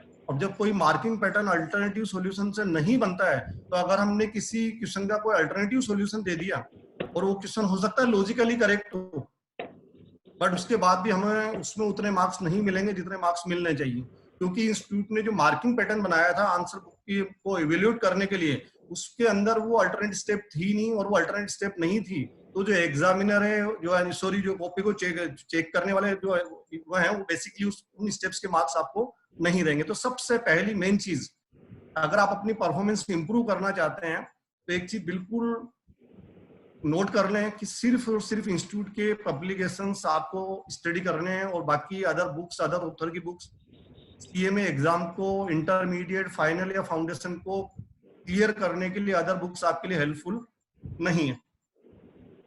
अभी हम लोग आगे डिस्कशन के अंदर कुछ आपको सजेस्ट करेंगे कि इस पेपर का स्ट्रक्चर क्या है और किस तरह से हमें स्टडी करनी चाहिए, लेकिन ये सिर्फ हम लोगों का एक सजेशन है आप लोगों को। पहला सजेशन है कि आप सारे कोर्स से गो थ्रू होइए। सारे कोर्स से गो थ्रू होने के बाद फिर हम लोग उसको very important, moderate, less important, उसमें उनको हम लोग कैटेगराइज कर सकते हैं। बट सबसे पहली रिक्वायरमेंट कि हमें पूरे कोर्स से गो थ्रू होना है। अब जो हम अभी मई के एंड में बात कर रहे हैं, ये मंथ एंड होने वाला है, और हम लोगों का अगर एग्जाम प्रॉपर शेड्यूल पे होते हैं तो 2-4 दिन बाद या 10 दिन बाद हमें पेपर देने होते हैं। तो मैं मान के चल रहा हूँ कि सारे स्टूडेंट एटलीस्ट एक स्टडी कंप्लीट कर चुके होंगे। अब उनके रिवीजन का टाइम होगा। और तो रिवीजन के लिए भी आपके लिए बहुत इंपॉर्टेंट है, क्योंकि रिवीजन में हम ईच एंड एवरी क्वेश्चन को किसी भी सब्जेक्ट को नहीं कर सकते। तो हमें जब रिवीजन करना है तो किसी भी सब्जेक्ट में, चाहे पेपर नंबर 5 हो, 6 हो, 7 हो, एनी अदर पेपर हो, तो आपको जो सिमिलर टाइप के क्वेश्चन है उनको मार्क करके रखना है। क्योंकि किसी भी चैप्टर में अगर आप देखो तो मैक्सिमम वैरायटी 5, 6 और 7 टाइप के क्वेश्चन की हो सकती है। ये मैक्सिमम वैरायटी बता रहा हूँ, इससे ज्यादा वैरायटी नहीं हो सकती। तो जो अलग अलग पैटर्न के जो क्वेश्चन हैं उनमें से एक क्वेश्चन कोई सा भी जो कंप्लीटली अच्छे लेवल का हो उसको आप मार्क कर लें। और इस तरह आप एवरी चैप्टर में 4, 5, 6, 7 मैक्सिमम इतने क्वेश्चन मार्क कर पाएंगे। और जब रिवीजन करें तो उन अलग अलग वैरायटी का एक एक क्वेश्चन आप कर लेंगे तो आपका पूरा सिलेबस वापस रिवाइज हो जाएगा। तो ये तो बेसिकली मैंने आपको कुछ जनरल बातें बताई थी जो आपको आपकी परफॉर्मेंस को इम्प्रूव करने के लिए और रिवीजन करने के लिए हेल्पफुल है। क्योंकि हम लोग काफी टाइम से इस फील्ड में और हम लोग ये देख रहे हैं कि कई स्टूडेंट जिनका पेपर वो उनके अकॉर्डिंग बहुत अच्छा जाता है बट उनके मार्क्स कम आते हैं। उसका रीजन यही है कि वो स्टडी मटेरियल को या इंस्टीट्यूट के जो पब्लिकेशंस उनको फॉलो नहीं करते। एक लास्ट जनरल पॉइंट और बताना चाहूंगा कि आप एक बात ध्यान रखें कि हमारे स्टेप मार्किंग होती है, और स्टेप मार्किंग होती है तो आपको कोई जरूरी नहीं कि आप क्वेश्चन अगर आपको पूरा नहीं आ रहा है, कहीं डाउट है, तो जितनी स्टेप उतनी स्टेप आप करके आए आपको उसके मार्क्स मिलेंगे। कई बार अकाउंट्स में हम लोग बेसिकली ये मान लेते हैं कि हमारी किसी क्वेश्चन में बैलेंस शीट नहीं मिली तो मुझे लगता है क्वेश्चन गलत हो गया। अब वो सपोज जो क्वेश्चन 16 मार्क का है बट अगर बैलेंस शीट नहीं मिलने के बाद भी कई बार उस क्वेश्चन में मुझे 13, 14, 15 मार्क्स मिल जाते हैं, क्योंकि उस क्वेश्चन की जितनी स्टेप्स थी वो स्टेप्स मैंने सारी सही कर दी और बैलेंस शीट किसी एक पर्टिकुलर कैलकुलेशन की वजह से मेरी बैलेंस शीट टैली नहीं हो रही, तो उस पर्टिकुलर कैलकुलेशन की वजह से जो मार्क्स मेरे को अलोटेड थे खाली वो मार्क्स मेरे कट होंगे, बाकी मार्क्स मुझे मिल जाएंगे। तो हमारा जो मार्किंग पैटर्न है वो स्टेप बाय स्टेप बना हुआ है। कभी भी अगर 16 मार्क्स का क्वेश्चन है तो उसमें कभी भी ऐसा नहीं होगा कि एग्जामिनर उसको चेक करेगा और एक साथ मार्क्स आपको दे देगा कि 10 आउट ऑफ 16 या 12 आउट ऑफ 16। वो एवरी स्टेप में जहां जहां जितने मार्क्स अलोटेड है, किसी कैलकुलेशन के 1 मार्क्स अलोटेड है, किसी के हाफ मार्क्स अलोटेड है, किसी के 2 मार्क्स अलोटेड है, तो जितने मार्क्स अलोटेड है वो उतने मार्क्स आपको देता चल जाएगा। इसलिए आपको जितनी स्टेप आती है वो सारी स्टेप करें और साथ में कोई भी कैलकुलेशन जिसमें आपको प्लस करना हो, माइनस करना हो, मल्टीप्लाई करना हो, डिवाइड करना हो, ईच एंड एवरी कैलकुलेशन का वर्किंग नोट जरूर आए। ईच एंड एवरी वर्किंग जो वर्किंग नोट है वो मोस्ट ऑफ द केस में उनके मार्क्स होते हैं, और जो वर्किंग नोट आप बनाएंगे तो उनके मार्क्स मिलेंगे। अदरवाइज जो वर्किंग नोट आप स्किप कर देंगे उसके मार्क्स आपके मार्क्स में कट हो जाएंगे। तो आपको ईच एंड एवरी कैलकुलेशन, कई कैलकुलेशन हमें लगता है बहुत सिंपल है, इसका क्या वर्किंग नोट बनाए, बट अगर कोई भी कैलकुलेशन जिसमें प्लस माइनस डिवाइड मल्टीप्लाई कुछ भी करना है उसका वर्किंग नोट आप जरूर बनाएं। तो चलिए अब लोग अब सब्जेक्ट पे आते हैं। सबसे पहले हम डिस्कस करते हैं paper number 5, financial accounting. Basically financial accounting एक ऐसा पेपर है जिसको बीइंग ए कॉमर्स स्टूडेंट हम सब लोग लाइक करते हैं, पसंद करते हैं, और जितना टाइम अदर सब्जेक्ट को देते हैं, मेरा मानना है या जो मैं ऑब्जर्व करता हूँ स्टूडेंट उससे ज्यादा टाइम इसको देते हैं। नहीं, एक ऐसा पेपर है जिसको सभी लोग सजेस्ट करते हैं। सबसे पहले तो इस पेपर का स्ट्रक्चर क्या होता है वो स्ट्रक्चर में बताता हूँ। देखिए ये जो पेपर है ये टोटल 130 मार्क्स का पेपर आता है। सबसे पहले 25 मार्क्स का क्वेश्चन आता है जो कंपलसरी क्वेश्चन है, जिसमें एमसीक्यू आते हैं, ठीक है, आपके फिल इन द ब्लैंक्स आते हैं, ट्रू फॉल्स आते हैं, इस पैटर्न के क्वेश्चन आते हैं 25 मार्क्स का। ये कंपलसरी है, ये आपको करना है, और इसीलिए मैंने बोला कि आपको एक बार पूरे कोर्स से गो थ्रू होना पड़ेगा। इसके बाद फर्स्ट क्वेश्चन जो आपको 25 मार्क्स का है जो एमसीक्यू का है, इसके बाद फाइनेंशियल अकाउंटिंग के पेपर में 7 क्वेश्चन और आते हैं। Each and every question 15 marks का होता है। आउट ऑफ 7 क्वेश्चन हमें 5 क्वेश्चन करने होते हैं, यानी इन 7 क्वेश्चन में से 2 क्वेश्चन की हमें चॉइस मिल जाती है। यानी हमारा जो टोटल पेपर वो कितने मार्क्स का बनता है, 25 मार्क्स का first question compulsory question and 7 question 15 marks each, 7 into 15 105 marks, total 135 marks का पेपर बनता है, जिसमें 2 क्वेश्चन 15 मार्क्स की हमें चॉइस मिल जाती है, यानी 30 मार्क्स की चॉइस मिल जाती है, और रिमेनिंग 100 मार्क्स का पेपर हम लोगों को करना होता है। तो अगर देखा जाए तो ये हम स्टूडेंट्स के लिए एक बहुत बड़ी अच्छी चीज है कि इस पैटर्न का पेपर आ रहा है और हम लोगों को 30 मार्क्स की चॉइस इसमें मिल रही है। अब देखिए इसके बाद मैं इस पेपर को चैप्टर वाइज डिस्कस करता हूं। सबसे पहला जो चैप्टर है fundamental of accounting. Fundamental of accounting में अभी तक जो मेरा ऑब्जर्वेशन है उस ऑब्जर्वेशन के अकॉर्डिंग 10 मार्क्स के क्वेश्चन आते हैं, और 10 मार्क्स के क्वेश्चन में 5 मार्क्स के थ्योरेटिकल क्वेश्चन आते हैं, और जो थ्योरेटिकल क्वेश्चन आते हैं वो basically accounting of depreciation, general accounting principle, इन पे बेस्ड आते हैं। और एक 5 मार्क्स का प्रैक्टिकल क्वेश्चन भी आता है जो मोस्ट ऑफ द केस में या almost every time rectification of errors आता है। तो जो फर्स्ट चैप्टर है वो आपके लिए 10 मार्क्स का है, 5 मार्क्स थ्योरी आती है इसमें से, 5 मार्क्स प्रैक्टिकल आता है, और 5 मार्क्स का प्रैक्टिकल आता है almost every time rectification of errors में आता है। तो ये आपके लिए एक इंपॉर्टेंट टॉपिक है, इसको आप करें और कम एफर्ट्स में आप यहाँ पर अच्छे मार्क्स ला सकते हैं।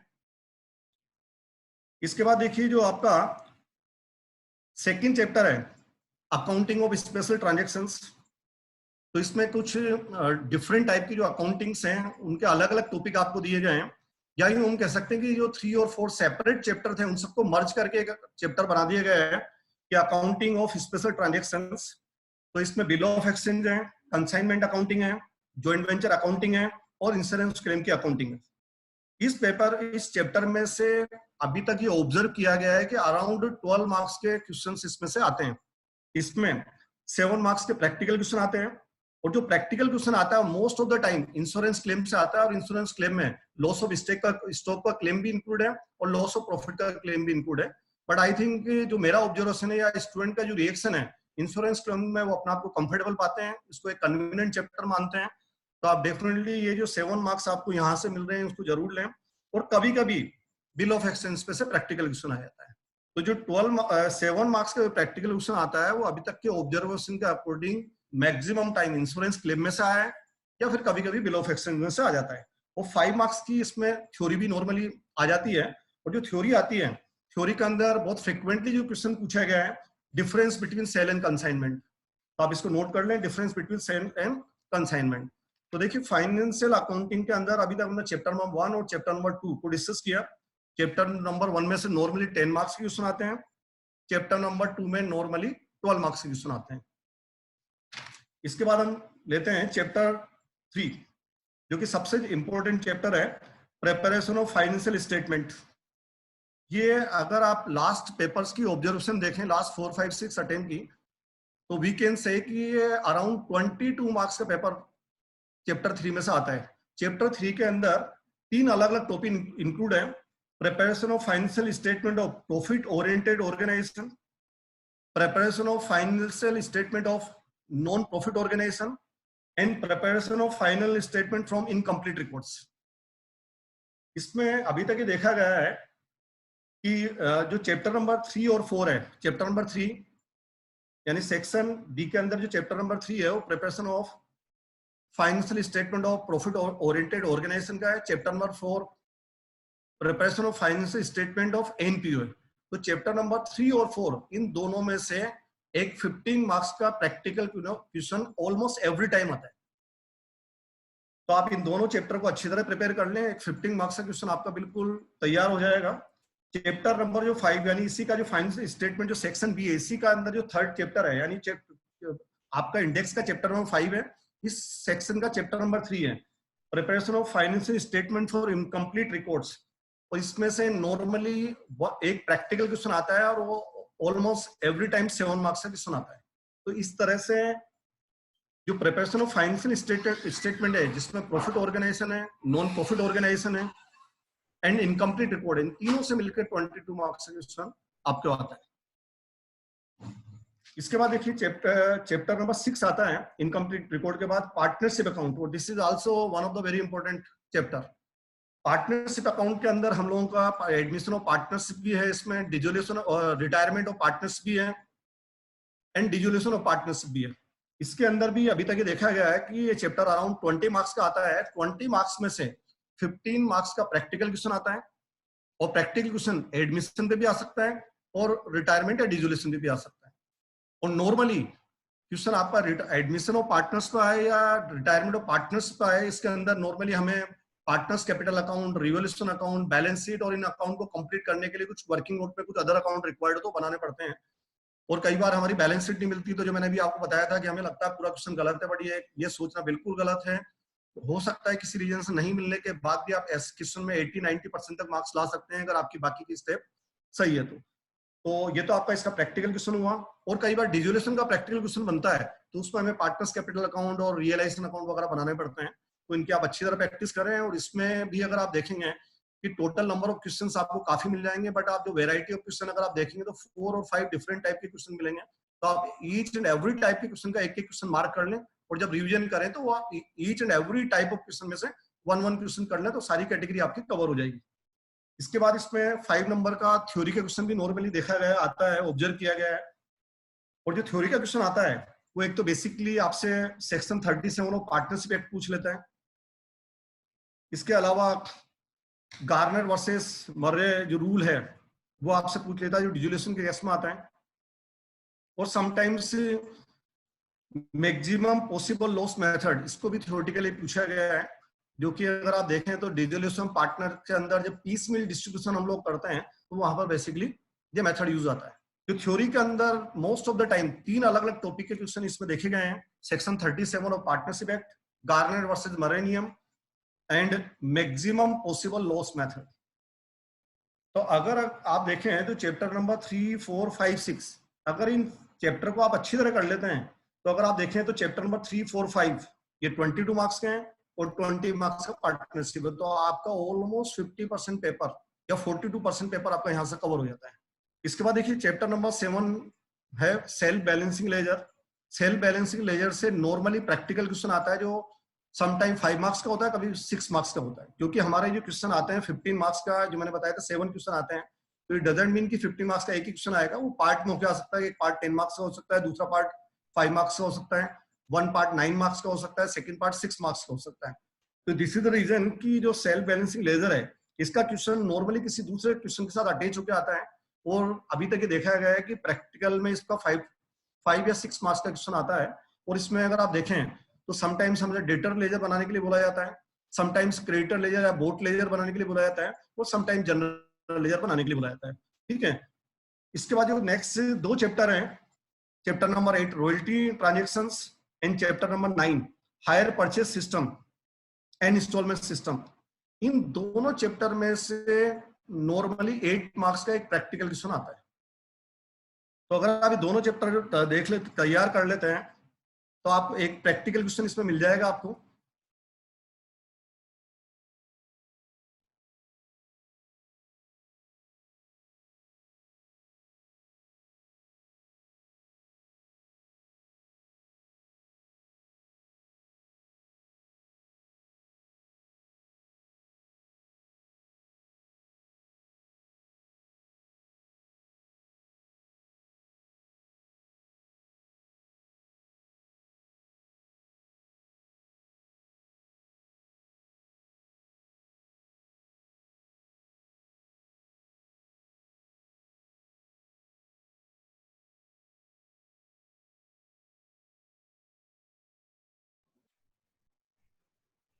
Hello.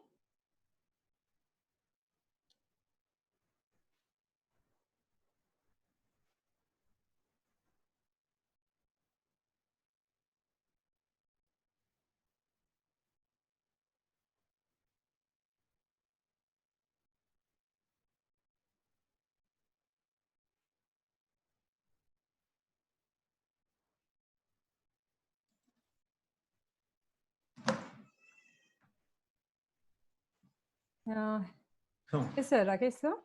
बिल्कुल बिल्कुल, कुछ टेक्निकल प्रॉब्लम से इंटरप्शन आ गया था। हम बात कर रहे थे चैप्टर नंबर 8 और 9। इन दोनों में से चैप्टर जो royalty and hire purchase transaction है, इन्होंने नॉर्मली एक क्वेश्चन आता है। इसके बाद जो चैप्टर नंबर 10 है, नॉर्मली जिसको स्टूडेंट अपने लिए थोड़ा डिफिकल्ट है, लेंथी पाता है, चैप्टर नंबर जो 10 है उसके अंदर 2 टॉपिक कवर है, branch accounting and departmental accounts. इन दोनों चैप्टर में से भी नॉर्मली एक प्रैक्टिकल क्वेश्चन आता है 8 मार्क्स का। और सिंस टाइम की शॉर्टेज है तो मैं थोड़ा अब स्पीड से ले लेता हूँ, लेकिन ये फर्स्ट पेपर था तो मैं थोड़ा डिटेल से आपको बता रहा हूँ। बाकी रिमेनिंग पेपर की भी इस तरह से हम लोग एनालिसिस कर सकते हैं। इसके बाद चैप्टर में 11 आता है कंप्यूटराइज अकाउंटिंग, जो कि अगर आप देखें तो एक थ्योरेटिकल चैप्टर है, बहुत ही स्मॉल चैप्टर है, बहुत कम टाइम में तैयार हो सकता है। और इसके अंदर से जनरली 6 मार्क्स का थ्योरी का क्वेश्चन आता है। और मेरी एडवाइस है कि स्टूडेंट को चैप्टर जरूर करना चाहिए, क्योंकि एक स्मॉल चैप्टर है, इसके अंदर कंटेंट्स कम है और नॉर्मली 6 मार्क्स का क्वेश्चन इसमें से आ जाता है। तो स्टूडेंट्स को ये पेपर जरूर ये चैप्टर जरूर तैयार करना चाहिए। और इसका जो लास्ट चैप्टर है अकाउंटिंग स्टैंडर्ड, तो अकाउंटिंग स्टैंडर्ड में से 6 मार्क्स का क्वेश्चन आता है और नॉर्मली थ्योरी या थ्योरी बेस्ड प्रैक्टिकल क्वेश्चन इसका बन जाता है। और मोस्ट ऑफ द टाइम इसमें जो क्वेश्चन बनते हैं वो अकाउंटिंग स्टैंडर्ड 9 पे सबसे ज्यादा बार क्वेश्चन बने हुए हैं, accounting standard 7 and accounting standard 2। तो फ्रिक्वेंटली 3 स्टैंडर्ड अकाउंटिंग स्टैंडर्ड पर ज्यादा क्वेश्चन बने हैं, जिसमें फर्स्ट प्रायोरिटी पर हम अकाउंटिंग स्टैंडर्ड 9 को रखते हैं, देन अकाउंटिंग स्टैंडर्ड 7 को रखते हैं, देन अकाउंटिंग स्टैंडर्ड 2 को रखते हैं। तो ये तो आपका पेपर नंबर 5 था, फाइनेंशियल अकाउंटिंग। अगर आप इसमें देखें तो जैसा मैंने बताया था कि आपको प्रायोरिटी पे करने हैं, तो चैप्टर नंबर 3, 4, 5, 6 इनको आप करिए, अराउंड 42 मार्क्स का पेपर हो जाएंगे। चैप्टर नंबर 11 जो कि थ्योरेटिकल है उसको करेंगे तो आपका अराउंड 50% हो जाएगा। तो फिर आपका जिस तरह की टाइम की अवेलेबिलिटी है उसके अकॉर्डिंग बाद में आपको, और ब्रांच और डिपार्टमेंट को अगर आप अनकंफर्टेबल पाते हैं तो आप उनको लास्ट में रख सकते हैं। पेपर नंबर 5 के बाद हम लोग आते हैं पेपर नंबर 8, कॉस्ट अकाउंटिंग, जो कि बेसिकली बीइंग ए सीए में हम सब लोगों का कोर सब्जेक्ट है। इस पेपर को भी मैं इंट्रोडक्शन दे दूं। इस पेपर के अंदर अगर आप देखें तो कॉस्ट अकाउंटिंग का जो पेपर है इसको भी अगर आप देखें तो अब मैं थोड़ा शॉर्ट में लेता हूं, इतनी डिटेल में अब इसको नहीं लेता हूं। इसका भी जो पैटर्न है उस पैटर्न में अगर आप देखें तो अराउंड 20 से 22 मार्क्स की थ्योरी इसमें आती है, रिमेनिंग प्रैक्टिकल आता है। और जो प्रैक्टिकल क्वेश्चन आते हैं वो बेसिकली इस चैप्टर, इस पूरे सिलेबस को हम डिवाइड करें तो 3 पार्ट में डिवाइड कर सकते हैं। एक तो element of cost, element of cost के अंदर material, employees cost, direct expenses and overhead आते हैं, और इसमें से अराउंड 20 मार्क्स का क्वेश्चन आता है। और ये चैप्टर नंबर 2 है आपका, तो आप इसको जरूर ध्यान से देखें। इसके बाद आपका चैप्टर नंबर 3 जो आता है वो है कॉस्ट अकाउंटिंग स्टैंडर्ड, और इसमें से नॉर्मली 6 मार्क्स के क्वेश्चन बनते हैं, थ्योरी के क्वेश्चन होते हैं। इसके बाद जो सबसे इंपॉर्टेंट चैप्टर आपका है, जो कि इजी भी है, कन्वीनियंट भी है, बहुत कम एफर्ट्स में हम लोग कर सकते हैं, वो है chapter number 4, cost of book keeping. और ये 17 मार्क्स का क्वेश्चन आता है, और इसके अंदर जो क्वेश्चन बनते हैं वो इंटीग्रेटेड अकाउंटिंग सिस्टम पर, नॉन इंटीग्रेटेड अकाउंटिंग सिस्टम पर, और reconciliation of between net profit of cost accounting and financial accounting में क्वेश्चन बनते हैं, और रिकंसिलेशन का क्वेश्चन ऑलमोस्ट एवरी टाइम बनता है। तो ये भी आपके लिए इंपॉर्टेंट चैप्टर है। उसके बाद जो नेक्स्ट चैप्टर है chapter number 5, method of costing. Method of costing के अंदर 4-5 चैप्टर इंक्लूड है, job costing, batch costing, contract costing, process costing including job joint product and by product and service costing. तो ये जो चैप्टर है method of costing, ये 22 marks का हम लोगों का आता है, और इसके अंदर कॉन्ट्रैक्ट कॉस्टिंग और जॉइंट प्रोडक्ट, बाई प्रोडक्ट के क्वेश्चन बहुत फ्रिक्वेंटली आए हैं, तो आप प्राइवेट को उनको देख सकते हैं। इसके बाद आपका जो नेक्स्ट चैप्टर है chapter number 6, cost accounting technique. Cost accounting technique के अंदर 3 अलग अलग चैप्टर टॉपिक इंक्लूड है, marginal costing, standard costing, budgetary control, और ये 35 मार्क्स का आता है। और इसमें देखिए ये कॉस्ट अकाउंटिंग वाला जो पेपर है आपका, ये आपके लिए एक अच्छी बात है कि आप इसको as compare to other paper ज्यादा अच्छी तरह प्रिपेयर करें, क्योंकि इसके मार्क्स आपको यहाँ पे तो मिलने ही है, लेकिन चैप्टर जो आपका पेपर नंबर 10 है वहां पे भी इसमें हेल्प मिलेगी। तो ये तो आपका चैप्टर नंबर 8 था, क्योंकि मेरा जो अलॉटेड टाइम है वो बेसिकली ऑलरेडी 10 मिनट ऊपर हो चुका है, और हमें इसको 12:30 तक कंप्लीट करना है। तो इस मैं पेपर 10 पे आता हूँ। पेपर 10 जो है cost and management accounting and financial management. तो मैं बता रहा था कि पेपर नंबर 8 को आप अच्छी तरह तैयार करेंगे। जो पेपर नंबर 10 जिसके 2 पार्ट हैं, पार्ट ए और पार्ट बी। पार्ट है कॉस्ट एंड मैनेजमेंट अकाउंटिंग। इसके अंदर कॉस्ट अकाउंटिंग अगर आप अच्छे से करते हैं तो बहुत सारे टॉपिक यहाँ पे भी सिमिलर हैं और वो आपके यूज आने वाले हैं। Margin costing, standard costing, budgetary control, ये सब भी यहाँ पर आपके यूज आएंगे। इस पेपर के 2 पार्ट हैं, पार्ट ए और बी। पार्ट ए है cost and management accounting, 50 marks का है। फाइनेंशियल मैनेजमेंट 50 मार्क्स का है। ये पेपर टोटल 124 मार्क्स का आता है।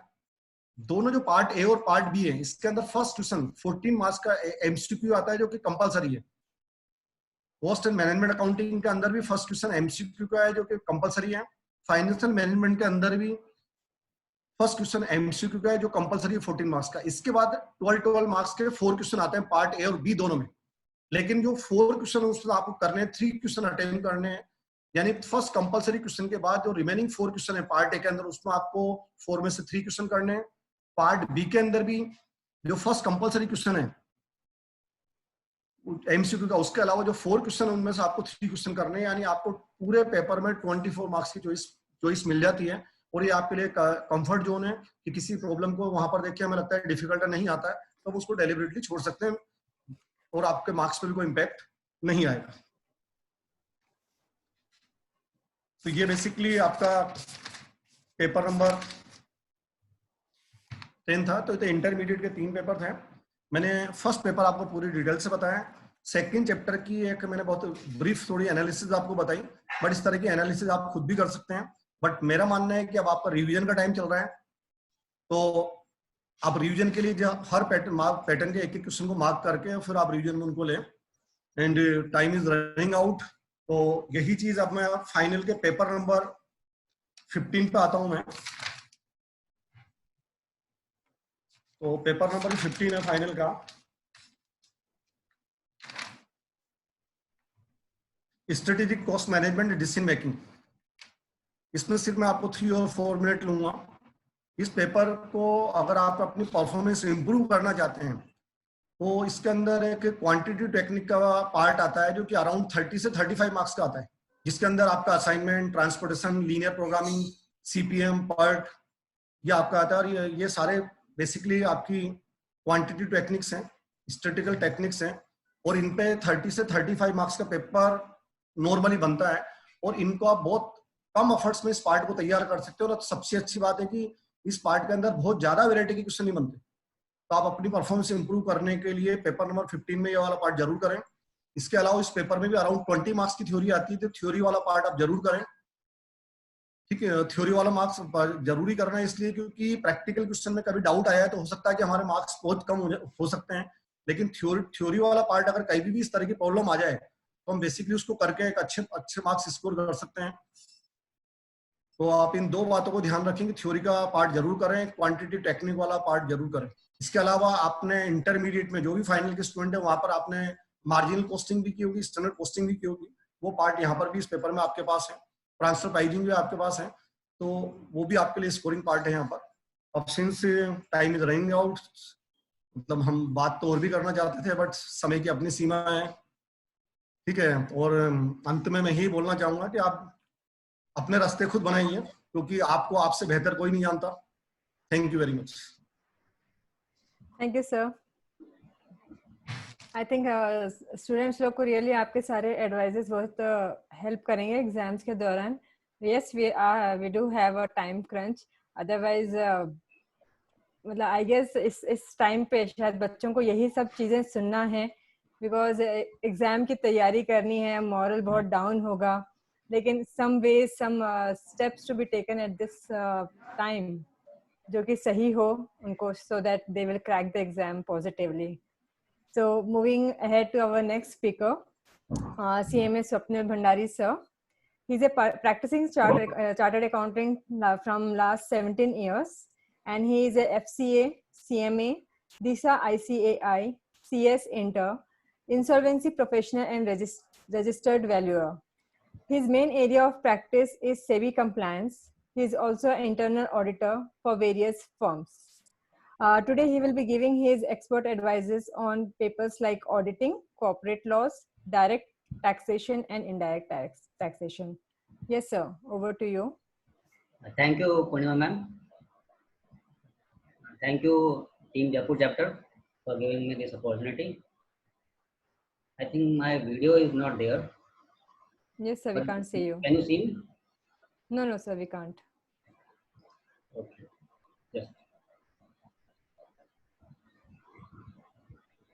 It's now. Yes, sir. Thank you. Hello, everyone. Hello, sir. I'm not talking in detail, but it's only the tips in general. So my whole discussion will be in 3 parts. That is the general tips, some subject-wise tips, and some health-related and motivational tips. So I have divided my whole discussion into 3 parts. So first, before this, I am just talking about the tips, which is in general for all subjects.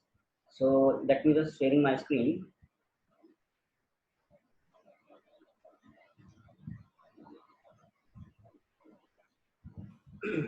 I think it's now visible to all my screen.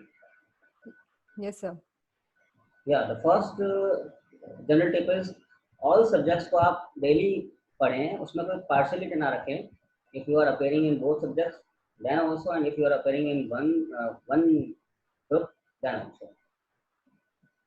Secondly, अगर आपको subjects को revise करना है तो उसको आप एक बार firstly 100% study करें, एंड फिर साथ में उसको आप कटिंग डाउन करते जाइए टुवर्ड्स 60%. तो आपको जो पार्शियली आपको सब्जेक्ट्स में कट डाउन करना है so that you can have some cream material with you. So first cut it down to 60%, then cut it down to 25%, and lastly up to 25%, which is the cream only, so which you have to learn. So overall your 80% course will be sufficient.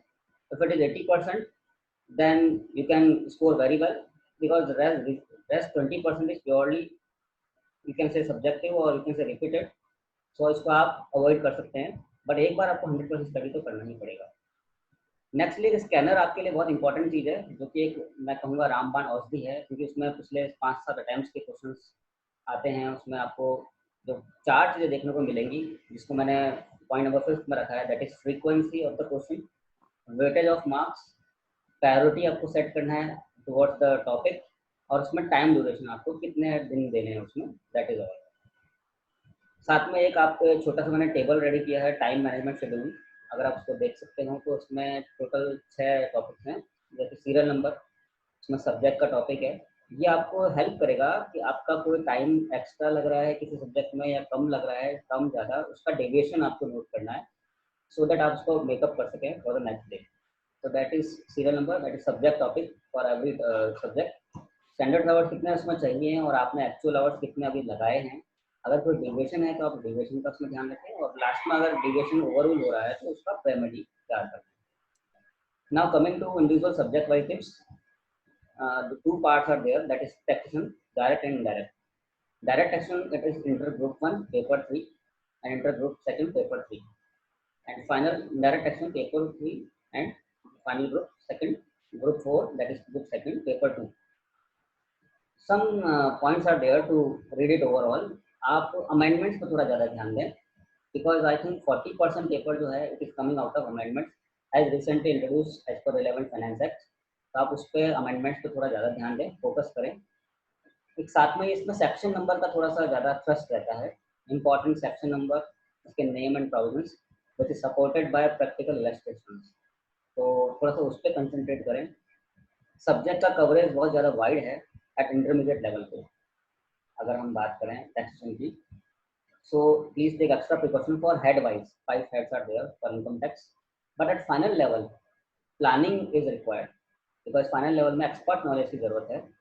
जहाँ basics तो हम already intermediate में कर चुके हैं, तो 5 heads जो है वो इंटरमीडिएट के लिए ज़्यादा इंपॉर्टेंट है, और एक फाइनल लेवल पे हम थोड़ा सा प्लानिंग लेवल पे ध्यान दें कि हम कैसे ओवरऑल टैक्स प्लानिंग करके और टैक्स मिनिमाइज कर सकते हैं हमारा या क्लाइंट का, जिस किसी भी इंडस्ट्री में वर्क कर रहे हैं उसका. So select the important chapters and relevant provisions only. Memorise कीजिए इसको डेली बेसिस पर, because we cannot learn all sections in a day or 2.